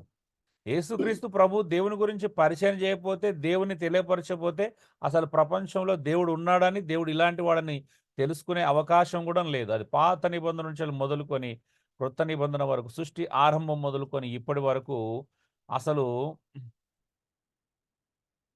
దేవుణ్ణి చూసేటువంటి ఆ పరిస్థితి ఉండనే ఉండదు. యేసుక్రీస్తు ద్వారా మాత్రమే మనం దేవుణ్ణి తెలుసుకోగలుగుతున్నాము. కాబట్టి నిజంగానే ఇది వాస్తవమైన విషయమే, అది వాస్తవమైన విషయమే. అయితే అక్కడ ఉన్నటువంటి కోణము, దృష్టికోణము, సందర్భాన్ని చూడడం చాలా ప్రధానమైనటువంటి విషయం. ఓకే. నెక్స్ట్ సంఖ్యాకాండం 29 రోగం వలన 24,000 మంది చనిపోయారని ఉందండి. సంఖ్యాకాండంలో రోగం వలన 24,000 మంది చనిపోయారన్నారు. కానీ మొదటి కొరింథీ 10:8లో 23,000 మందే కూలిపోయారని ఉన్నారు. ఏందండి మరి లెక్కల్లో తేడా ఉంది బైబిల్‌లో. అక్కడ 24,000 మంది చనిపోయారన్నారు. ఇక్కడేమో 23,000 మంది చనిపోయారన్నారు. మరి ఎలాగ దీన్ని అర్థం చేసుకోవడం?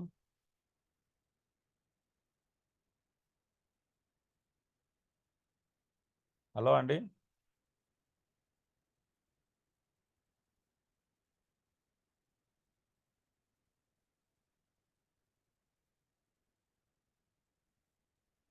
మీరు గమనిస్తారా బైబిల్ చదువుతున్నప్పుడు ఇలాంటివి? గమనించినాను. మరి దీన్ని ఎలా అర్థం చేసుకోవాలి? అని ఒక కామెంటరీలో చూస్తే అది పౌల్ గారు మామూలుగా మంచిగా తప్పో ఏదో రాశారన్న అంతే. ఎలాగా? పొరపాటు ఏదో చెప్పారండి కామెంటరీలో. చాలా కాలం గ్యాప్ని బట్టి రాయడం పొరపాటు అంతగా రాసిన కామెంట్. పవిత్ర బైబిల్ కామెంటరీ అనుకుంటానండి. ఓకే. ఇంకెవరన్నా? అంటే మొత్తం మనం ఏదైనా కవర్ చేసుకోవచ్చు అన్నమాట. మేబీ. సో అక్కడే ఉంటుందండి. కొంచెం కన్ఫ్యూజ్ కావాల్సిన అవసరం లేదు. సంఖ్యాకాండంలో నిజంగానే 25:9లో చూసినప్పుడు అక్కడ రోగం వల్ల చనిపోయినటువంటి మొత్తం మంది 24,000 మంది చనిపోయారండి.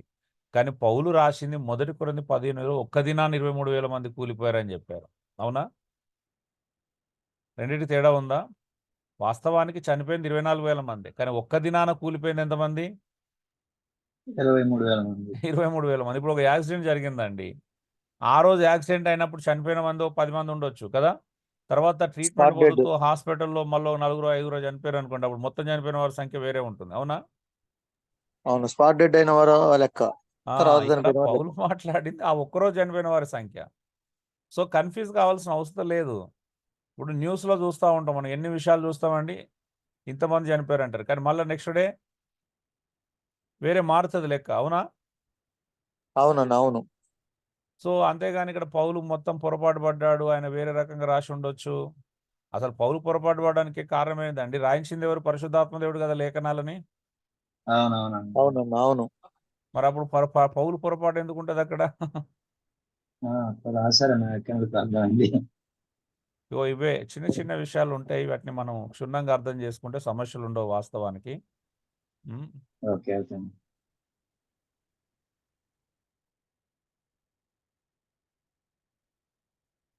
సరే, ఇక్కడ ఇంకొకటి ఉంది. ఇవన్నీ నాస్తికులు రాసిన ప్రశ్నలు అండి. మీకు చాలా ప్రశ్నలు ఉంటాయి. 2 సమయాలు 24లో స్థలం కొనడానికి దావీదు 50 తులంలో వెండిని చెల్లించానని ఉన్నది. అవునా? సో మొదటి దినోత్సవం 21-25 వచ్చినప్పుడు 600 తులంలో బంగారం అతనికి ఇచ్చినని ఉన్నది. రెండు ఒకదానికి సంబంధించిన సందర్భాలు. అదేంటి?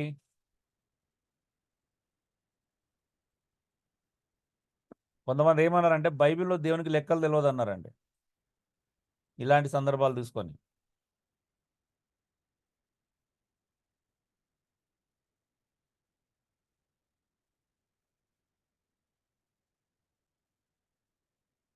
అంటే ముందు అడ్వాన్స్ గా ఆ భయానికి ఇచ్చిన అమౌంట్ ఒకటి ఉండొచ్చు, పూర్తి మొత్తం చెల్లించింది అయ్యి ఉండొచ్చు అనుకుంటాను. ఓకే. నా స్థలానికి మాత్రమే అక్కడ చెప్పబడ్డదన్న. మిగతాది ఎడ్లకు వాటికి కలిపిచ్చిర్రు కదన్న. ఓకే. సో 2 వేరు చెల్లింపులండి. మొదటిసారి కళ్ళెం కొన్నాడు సింపుల్‌గా చెప్పాలంటే. రెండోసారి భూమిని కొన్నాడు. అవునా? కళ్ళెం కొనడానికి తక్కువ, భూమిని కొనడానికి ఎక్కువ అవసరం అవుతుంది. అవునా? సో 2 వేరు సందర్భాలు. అయితే వేరు సందర్భాలను తీసుకొనొచ్చి చూసినాం, అక్కడ 50 వెండి నాణాలు, ఇక్కడ 600 తులాల బంగారం ఇచ్చాడు అనంటే, అరే చూసినావా బైబిల్‌లో దేవునికి లెక్కలు రావు, మీ దేవునికి లెక్కలు రావా అన్నట్టుగా ఉంటుంది. మీరు సందర్భం చూడండి. మొదటిసారి ఏం కొన్నాడో చూడండి. ఇక్కడ మెన్షన్ చేయబడినప్పుడు ఏం కొన్నాడో చూడండి. ఉందా? తేడా ఉంటుంది మీరు కదా! మొదటిసారి కొన్నప్పుడు కళ్ళెం కొన్నాడండి. రెండోసారి భూమిని కొన్నాడు. హ్మ్. ఒకే ఒకదాన్ని కల్లమా కళ్యామన్నా? కళ్యాం అంటే గుర్రాలకు పెట్టేదా లేదా కల్లము? కళ్ళము. అదే కల్లం. ఓకే. పంట పొలాలు చేసే కల్లం. అవును.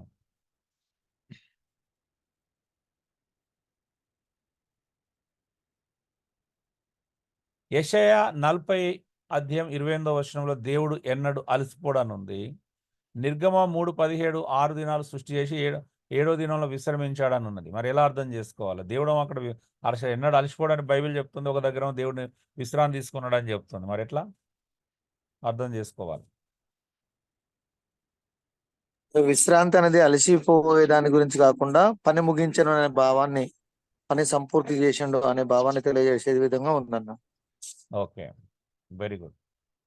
సో జవాబు, దేవుడు కాలానికి అతీతుడు అండి. ఇక్కడ దేవుడు అలసిపోయి విశ్రమించలేదు, సృష్టిని ముగించాడని చెప్తున్నాడు. ఎస్, మనము నిర్గమకాండంలో చూసినప్పుడు దేవుడు పని ముగించాడనే విషయాన్ని చెప్తున్నాడు. దేవుడు ఒక పని కోసం వచ్చాడు, ఆ పనిని కంప్లీట్ చేశాడు, సంపూర్తి చేశాడు, ముగించాడనే సందర్భానికి సంబంధించింది.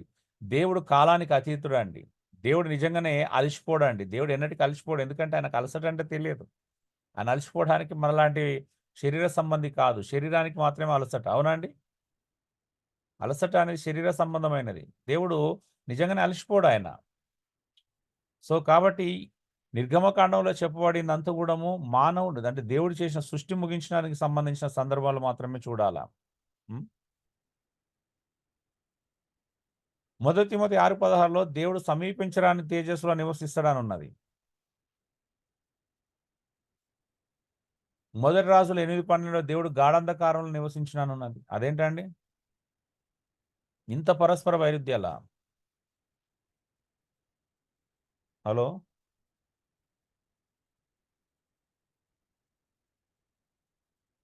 మాట్లాడాలి.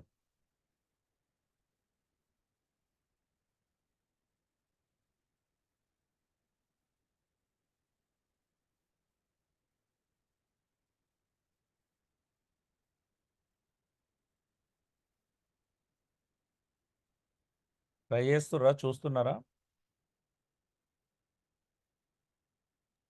చూస్తున్నా.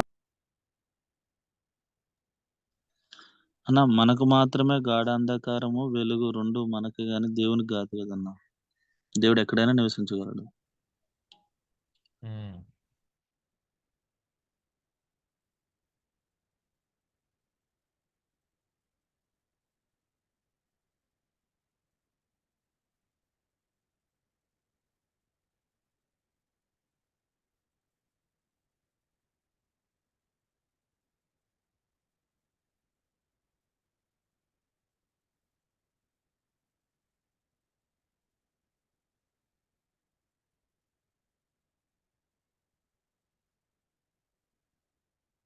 సో సింపుల్గా సందర్భం చూసినట్లయితే మొదటి తిమోతిలో చెప్పబడింది అది దేవుని యొక్క నిత్య నివాసం గురించి సంబంధించిన సందర్భం. ఆయన సమీపించరాని తేజస్సులో నివసించాడు అనేది దేవుని యొక్క నిత్య నివాసం. అది ఎటర్నల్గా అక్కడ ఉంటాడు ఆయన యొక్క అది. సో మొదటి రాజులో చెప్పబడింది ఏంటంటే ఇది గుడారంలోకి తన మహిమను తెచ్చిన సందర్భం. ఇక్కడ మహిమకు సంబంధించిన సందర్భం గురించి మాట్లాడుతున్నాడు, తన ప్రసన్నతను తీసుకొచ్చిన సందర్భానికి సంబంధించింది. కాబట్టి రెండిట్లో కాంట్రడిక్షన్ ఏం లేదు.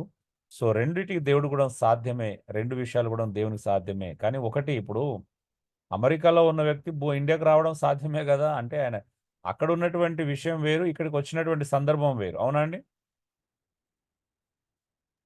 అంతేనా? అవునన్నా, ఇక్కడ వెలుగుంటే అక్కడ చీకటి ఉంటది, అక్కడ చీకటి ఉంటే ఇక్కడ అక్కడ వెలుగు ఉంటది. అక్కడ ప్యాలెస్ లో ఉన్నోడు ఒక గుడిసెలోకి వచ్చాడు అని అంటే సాధ్యమే కదా. ప్యాలెస్ లో ఉన్నాడు ఒక గుడిసెలోకి వచ్చిండు అంటే రాలేడా?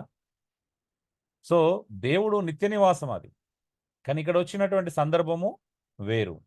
ఇది నిత్య నివాసం కాదు కదా, గాఢకందరికలు నివసించడం అనేది నిత్య నివాసానికి సంబంధించిన సందర్భము కాదు. యోహాను సువార్త 13:27 చివరి భోజన సమయంలో సాతాను యూదాలో ప్రవేశించాడు. లూకా 22 భోజనానికి ముందు సాతాను యూదాలో ప్రవేశించాడు. భోజనానికి ముందు అని ఒక చోట ఉంది, భోజన సమయంలో అని మరొక చోట ఉందండి. అదేంటండి? లూకాకు యోహాను పడట్లేదు. యోహాను ఒక రకంగా రాశాడు, లూకా ఒక రకంగా రాశాడు. అవునా?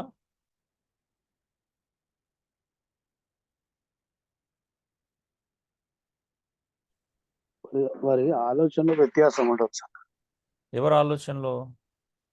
అంటే ఇప్పుడు సువార్తలు రాసిన వారి యొక్క ఆలోచనలో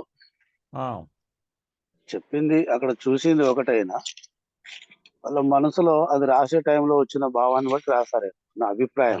వ్యత్యాసం ఎలా ఉంటుందండి? ఇప్పుడు చూసిన సందర్భంలో చూసినప్పుడు ఏ సందర్భంలో చూశారో ఇద్దరికి వేరే రకమైన సందర్భాలు లేదు కదా. ఇద్దరు చూసినా ఒక లిటిల్గా కళ్ళ ముందు ఉన్నప్పుడు ఐ విట్నెస్ అయినప్పుడు ఐ విట్నెస్ లో ప్రాబ్లం ఎందుకు ఉంటుంది? ఇద్దరు ఐ విట్నెసే కదా. అప్పుడు ఒకవేళ ఐ విట్నెస్ ఒకటే పదజాలాన్ని ఉపయోగించకపోవచ్చు కదన్న.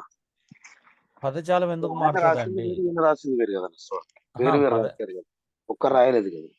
ఒక్కరు రాయలేదు, పదజాలం ఎందుకు మారుతుంది అప్పుడు? అంటే పలికి ఉచ్చారణ వేరుండొచ్చు కదా అని అంటున్నాను. అట్లా ఆ రకంగా రాశారు అది.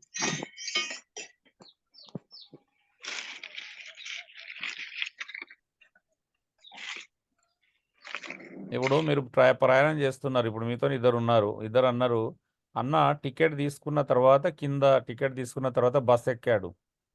ఒక ఆయన లేదు బస్ ఎక్కిన తర్వాత టికెట్ తీసుకున్నాడు అని రాశారు. అలా ఎలా రాస్తారు అప్పుడు? ఏది రెండిట్లో ఏదన్నా ఒకటే రైట్ అవుతుంది కదా.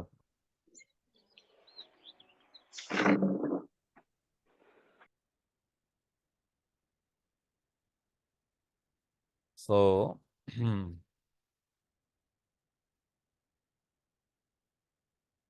ఇక్కడ కన్ఫ్యూజ్ కావడానికి ఏం లేదు. సో మొదటి యోహాన్ రాస్తున్నప్పుడు యోహాన్ అక్కడ ఉన్నాడు, కానీ లూకా అక్కడ లేడు. లూకా చరిత్రకారుడు మనందరికీ తెలుసు. సో 2 సార్లు ప్రవేశించాడు అనేది చాలా నమ్మదగడానికి దగ్గరగా సందర్భం. ఎందుకంటే ఒకసారి పాక్షికంగా ప్రవేశించడం, రెండోసారి భోజన సమయంలో ప్రవేశించినప్పుడు వెళ్ళిపోయాడు. అక్కడ యూదా ఇస్కరియోతు అక్కడ నుండి వెళ్ళిపోయాడు కంప్లీట్గా. అవునా అండి? మొదటిది పాక్షికంగా ప్రేరేపణ సంబంధమైనటువంటి కార్యం జరిగింది. యూదాలో సాతాను ప్రవేశించడానికి, పాక్షికంగా అతనిలో ప్రవేశించడానికి అనేటువంటి సంఘటన జరిగింది. అయితే ప్రభువు ఎప్పుడైతే భోజనంలో ఒక మాట అన్నాడు, మీలో ఒకడు సాతాను అన్నాడు కదా. భోజన సమయంలో రొట్టె ముక్క ఇచ్చి మీలో ఒకడు సాతాను అనగానే అందరూ నీనా అంటున్నప్పుడు యూదా కంప్లీట్గా సాతాను కంట్రోల్లోకి వెళ్ళిపోవడం, అంటే ఆయన బయటికి వెళ్ళిపోవడం మనం చూస్తాం అక్కడ నుంచి వెళ్ళి. అప్పుడు కూడా శిష్యులు అనుకున్నారు యేసు ప్రభు ఇతను ఏదన్నా భోజనాలు సిద్ధపరచడానికి పంపించాడు అనుకున్నారు. కానీ యూదా ఎక్కడికి వెళ్ళాడండి? యేసుక్రీస్తుని అప్పగించడానికి బయలుదేరాడు. అవునా? అవునండి. పాక్షికంగా అంటే బయట నుంచి ప్రేరేపించడం. పాక్షికంగా అంటే ఇప్పుడు సంపూర్ణతకు వ్యతిరేకమైన పదం. పాక్షికంగా అంటే పార్షియల్గా. పార్షియల్గా అని, పాక్షికంగా అంటే పార్షియల్గా తన ఆలోచనలను అవి చొప్పించడం మనుషులు. సో అలా అర్థం చేసుకుంటే అక్కడ సమస్య ఏమి ఉండదు. సో ముందు ప్రేరేపణ జరిగింది, యూదాలోకి సాతాను యొక్క ప్రవేశం జరిగింది. ఎప్పుడైతే యేసుప్రభు మాట్లాడడం ప్రారంభించాడు అప్పుడు సంపూర్ణంగా కంట్రోల్కి వెళ్ళిపోయాడు అక్కడి నుంచి వెళ్ళి. అవునా?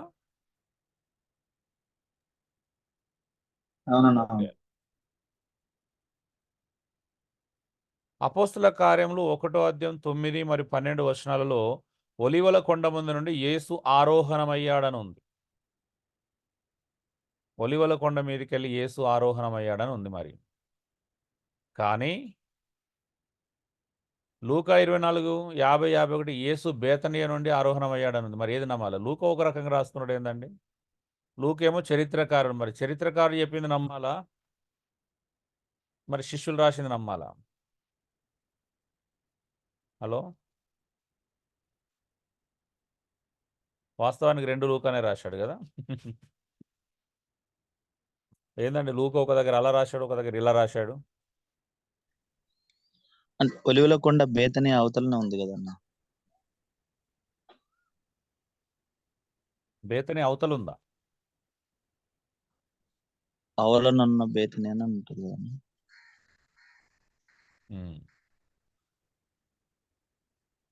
ఏమంటారు? 2 కరెక్ట్ అన్న. సో వాటిలో కాంట్రడిక్షన్ ఏం లేదు, 2 సరైనవి. ఎందుకంటే బేతని ఒలివల కొండ ప్రక్కనే ఉన్నది. అయినా బేతనిలో వారిని ఆశీర్వదించినట్టుగా మనం చూస్తున్నాము. అక్కడ నుండి ఆయన వెళ్ళి ఒలివ కొండ మీద ఆరోహణమైనట్టుగా మనం చూస్తాం. అవునా? 2 సంఘటన మనం చూస్తాం. ఇప్పుడు మీరు మీరు మీరు ఎక్కడ అని అంటే మీరు అడిగిరు అనుకో, నేనేమంటానండి హైదరాబాద్ అని చెప్తాను. అవునా? హలో, ఇప్పుడు ఎగ్జాంపుల్ అవునండి. మీరు అన్న మీది ఎక్కడ అంటే నేను హైదరాబాద్ అని చెప్తాను. కానీ వాస్తవానికి మేమున్న ఏరియా సికింద్రాబాద్ అంటారు. సికింద్రాబాద్ పరిధిలోకి వస్తుంది. మరి రాంగా నేను చెప్పింది? కాదన్న. సో ఇప్పుడు ట్రై సిటీస్ ఉంటాయి. ఎక్కడ? హన్మకొండ, వరంగల్, కాజీపేట అని ట్రై సిటీస్ ఉంటాయి. జనరల్గా ఎవరన్నా అడిగితే మీరు ఎక్కడ అంటే వరంగల్ అని చెప్తారు. అవునా? అవునండి. వరంగల్ అని చెప్పిరు అంటే అర్థం ఏంటి? వరంగల్ అని అంటే అయితే హన్మకొండ కావచ్చు, కాజీపేట కూడా కావచ్చు. అవునా? అవునండి. అవును. ఎందుకంటే ఆ 3 కలిసే ఉంటాయి. సో హైదరాబాద్, సికింద్రాబాద్ కూడా కలిసి ఉంటాయి కాబట్టి ఎవరైనా అంటే హైదరాబాద్ పేరు చెప్తారు కానీ సికింద్రాబాద్ పేరు చెప్పరు. అవునా? ఇప్పుడు బయట ఎవరైనా అడిగితే మరి సికింద్రాబాద్ అంటే అలా కన్ఫ్యూజ్ అవుతారు. హైదరాబాద్ అంటే తొందరగా అర్థమవుతుంది. సింపుల్ అండి. సో ఎందుకంటే అవి పక్క పక్కనే ఉంటాయి కాబట్టి ఇక్కడ పెద్ద కన్ఫ్యూజ్ కావాల్సినటువంటి విషయాలు ఏమీ లేవు.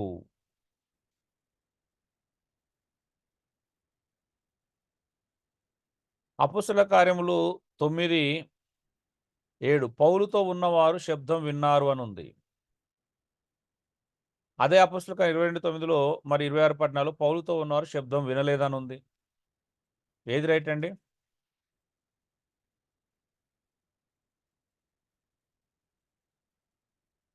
పౌలు రక్షించబడిన సందర్భాలు ఈ 3 సందర్భాలు కూడా. పౌలు యేసు ప్రభుతో ఎన్కౌంటర్ అయిన విషయం అపోస్తలుల కార్యం 9వ అధ్యాయంలోను, 22వ అధ్యాయంలోను, మరి 26వ అధ్యాయంలోను 3 సందర్భాల్లో చూస్తాం. అయితే 3 సందర్భాలు లూకానే రాశాడు.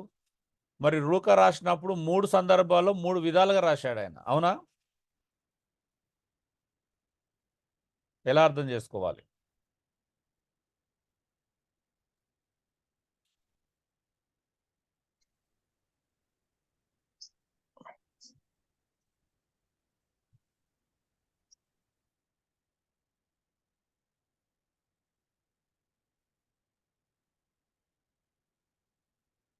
త్వరగా చెప్పండి. ఆల్రెడీ టైము కాకముందే 3, 4 వెళ్ళిపోయారు ఆల్రెడీ గ్రూప్ నుంచి.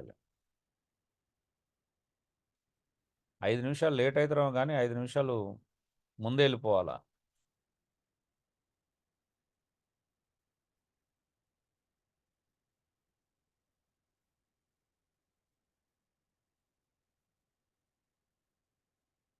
సో కన్ఫ్యూజ్ కావాల్సిన అవసరం లేదు. అపోస్తలుల కార్యం 9:7లో పౌలుతో ఉన్నవారు శబ్దం విన్నారని చెప్పాడు. శబ్దము అని అంటే ఉరుము వంటి శబ్దం విన్నారు, సౌండ్ విన్నారు. కానీ అపోస్తలుల కార్యం 22:9, 26:14లో దేవుని యొక్క స్వరము ఈ పౌలుతో మాట్లాడుతున్నప్పుడు ఆ స్వరం వినలేదు. అంటే మాటలు, స్వరము యేసుప్రభు మాట్లాడుతున్నటువంటి మాటలు, నేను ఇలా వాడుకుంటాను, నేను ఇలా చేస్తాను, అలా చేస్తానని పౌలుతో ఏదైతే స్పష్టంగా మాట్లాడారో ఆ మాటలు వాళ్ళకు సంబంధం లేదు కాబట్టి, వారికి అవసరం లేదు కాబట్టి వారికి వినబడలేదు. కానీ యేసుప్రభు వచ్చినటువంటి ఆ ప్రత్యక్షమైనటువంటి సందర్భంలో ఆ భూకంపము రావడము, అక్కడ ఉన్నటువంటి గాలి, ఇవన్నిట్లో ఆ ఉరుము లాంటి శబ్దాలు రావడము, అక్కడున్న వాళ్ళందరూ ఆ శబ్దాలు విన్నారు. ఎందుకంటే ఆడ పర్టికులర్ ప్లేస్‌లో ఉన్నారు వాళ్ళంతా కూడా, పౌలుతో ఉన్నవాళ్ళు. కానీ యేసుప్రభు మాట్లాడుతున్నప్పుడు పౌలుతో మాట్లాడినటువంటి ఆ స్పష్టమైన మాటలు, సువార్త విషయం పౌలును వాడుకునే విధానం, ఆయన అనుభవించే శ్రమల విషయం ఏదైతే చెప్పాడో అవి నిజంగానే వినబడలేదు. కాబట్టి కన్ఫ్యూజ్ కావద్దండి. అక్కడ ఉరుము వంటి శబ్దం మాత్రమే విన్నారు. కానీ మాటలు వినలేదనేది వాస్తవం అక్కడ.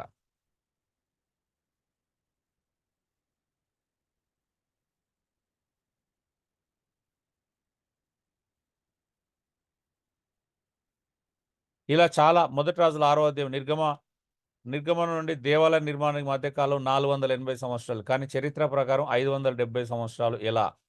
ఇదో ప్రశ్న ఉంటుంది ఇలాగా. అంటే లెక్కల విషయంలో ఇలాంటి చాలా ఉంటాయండి. లెక్కల విషయాలు వచ్చినప్పుడు మాత్రం మీకు వందలు ఉంటాయి తెలుసా బైబిల్లో, ఒకదానికి ఒకటి విరుద్ధంగా ఉన్నట్టు. అయితే జవాబు, వాటి మధ్యకాలం 90 సంవత్సరాలు. ఇది న్యాయాధిపతుల కింద బానిసత్వ కాలం. దీన్ని వాళ్ళు లెక్కించలేదు సింపుల్గా చెప్పాలంటే. అంటే 480 సంవత్సరాలు అనేది వాస్తవమైన విషయమే. టోటల్గా 573 సంవత్సరాలు అనేది కూడా వాస్తవమైన విషయమే. కానీ సమస్య ఎక్కడ వచ్చింది? ఈ 480కి ఉన్నటువంటి 573 ఉన్నటువంటి 93 సంవత్సరాలు మరి ఎందుకు అని అంటే, న్యాయాధిపతుల కాలం కింద వాళ్ళు బానిసత్వ కాలం. ఇది యూదా చరిత్రలో లెక్కింపబడలేదు కాబట్టి వాళ్ళు 480 సంవత్సరాలే రాసుకున్నారు. చరిత్ర ప్రకారం చూసినట్లయితే కౌంట్ చేసుకుంటూ వస్తే అది 573 సంవత్సరాలే అవుతుంది. సో ఇలాంటి చాలా ఉంటాయండి లెక్కల విషయంలో అయితే. మొదటి సమయాలు 16-19 మందసం తెరిచి చూసినందుకు 50,070 మందిని మొత్తాడంటే దేవుడు. మందసము తెరిచి చూసినందుకే సమూయేలు గ్రంథంలో చూస్తున్నాం. అయితే చరిత్రకారుడైన యూసేబేస్ ప్రకారం 70 మంది ఎలా? ఏంటి 50,070 మందికి 70 మందికి అంత వ్యత్యాసం ఏందండి? 70 మంది ఎలా రాశాడు? సో జవాబు బహుశా 2 నిజమై ఉండొచ్చు. ఎందుకంటే సంఘటన సమయంలో 70 మంది, దాని ఫలితంగా 50,000 మంది చనిపోయి ఉండొచ్చు అనేది చాలా ప్రాముఖ్యమైనటువంటి విషయం. అంటే అర్థం చేసుకోవాల్సిన విషయం. వెంటనే చనిపోయింది అంటే ఆ సంఘటన ఫలితంగా చాలామంది చనిపోయారు. కానీ సంఘటన జరిగిన సమయంలో 70 మంది చనిపోయారు. సో చరిత్రకారుడైన యూసేబేస్ చెప్పింది రైటే, బైబిల్లో రాయబడినటువంటి ఆ మాట కూడా రైటే. ఫలితం అనేది చాలా మంది మీద ప్రభావితం చూపించింది. లూకా 18:35-40లో సమీపించినప్పుడు ఒక గుడ్డివాణ్ణి, మార్కు 10:46-50లో వెడలిపోయినప్పుడు ఒకరిని స్వస్థపరిచినట్టుగా మనం చూస్తాం. మత్తయి 20:29-34 ఎరికో కొంత దూరంలో ఇద్దరిని బాగు చేశాడని చూస్తాం. ఇలాగా సువార్తల్లో మనం చూసినప్పుడు రకరకాల వ్యత్యాసాలు కనిపిస్తాయి. అయితే ఈ 3 కూడా వేరువేరు సంఘటనలు అని అర్థం చేసుకుంటే సమస్య లేదు. ఆ 3 వేరువేరు సంఘటనలు. యేసుప్రభు ఎంతో మందిని స్వస్థపరిచాడు, ఎన్నో పరిస్థితుల్లో స్వస్థపరిచాడు కాబట్టి సో ఆ 3 కూడా వేరువేరు సంఘటనలు అర్థం చేసుకోవాలండి. ఇలాంటివి మీరు చాలా ఉంటాయి. సో గ్రహించినప్పుడు అర్థమవుతూ ఉంటుంది. సో ఇది అండి, మనం కొన్ని అభ్యాసాలు చూసాము. మరి ప్రాక్టికల్గా సమయం అయిపోయింది కాబట్టి నా లాస్ట్ 2-3 జవాబు మీరు చెప్తే సరిపోతుందనే ఉద్దేశంతో అలా చెప్పడం జరిగింది. సో ఇది అండి. సో మనం చాలా విషయాలు చూసాము. అబ్జర్వేషన్ అంటే ఏంటో చూసాము, ఇంటర్ప్రిటేషన్ అంటే ఏంటో చూసాము, అప్లికేషన్ చూసాము, పారబుల్స్ని ఎలా అర్థం చేసుకోవాలో చూసాము. ఆ తర్వాత బైబిల్లో ఉన్నటువంటి పరస్పర వైరుధ్యంగా కనిపించినటువంటి కొన్ని అభ్యాసాలను కూడా చూడడం జరిగింది. సో ఇంతటితో టోటల్గా హెర్మెనటిక్స్ అనేటువంటి సబ్జెక్టు పూర్తయిందంటే మనకు నేర్చుకున్నటువంటి మనకి ఇవ్వబడిన నోట్స్ మాత్రమే పూర్తయింది. ఇంకా నేర్చుకోవాలనుకుంటే ఇంకా చాలా విషయాలు ఉన్నాయి. ఒకవేళ దేవుని కృప ఉండి దేవుని చిత్తం అయితే రెండో పార్ట్ ఒకవేళ తయారు చేసినప్పుడు మళ్ళీ ఇంకా యాడ్ ఆన్ చేసినప్పుడు దీన్ని డెవలప్ చేసినప్పుడు మరలా ఆ విషయాలను మళ్ళీ ప్రస్తావించి మిమ్మల్ని ఇంకా ఎంకరేజ్ చేయాలని ఆశపడుతున్నాం. సో థ్యాంక్ యూ అండి. God bless you all. ఇంతవరకు ఇన్ని రోజులు శ్రద్ధగా ఈ సబ్జెక్టును విన్నందుకు అందరికీ ప్రభు అయిన యేసుక్రీస్తు నామములో వందనాలు తెలియజేస్తూ ఉన్నాను. ఓకే, ఈ సబ్జెక్ట్ నేర్పిస్తున్నటువంటి సమయంలో మిమ్మల్ని ప్రేరేపించడానికి, మిమ్మల్ని పురికొల్పడానికి సో కొంచెము అటు ఇటుగా మిమ్మల్ని ఒక ఇబ్బంది పెట్టినట్టుగా అనిపిస్తే ప్రశ్నల ద్వారా కానీ రకరకాలుగా సో మిమ్మల్ని కొంచెం కన్ఫ్యూజ్ చేసిన సందర్భాలలో ఇబ్బంది పెట్టినట్టుగా అనిపిస్తే అది మీ మేలు కోసమే అని దయచేసి అర్థం చేసుకోండి. ఒకవేళ అయినప్పటికీ మీకు లేదు ఇక్కడ అన్న ఇలా మాట్లాడిపోతే బాగుండు అని ఎవరైనా సెన్సిటివ్గా ఆలోచించినట్లయితే అలాంటి సున్నిత మనస్కులందరికీ ప్రభువైన యేసుక్రీస్తు నామములో నా క్షమాపణలు. Thank you. God bless you all.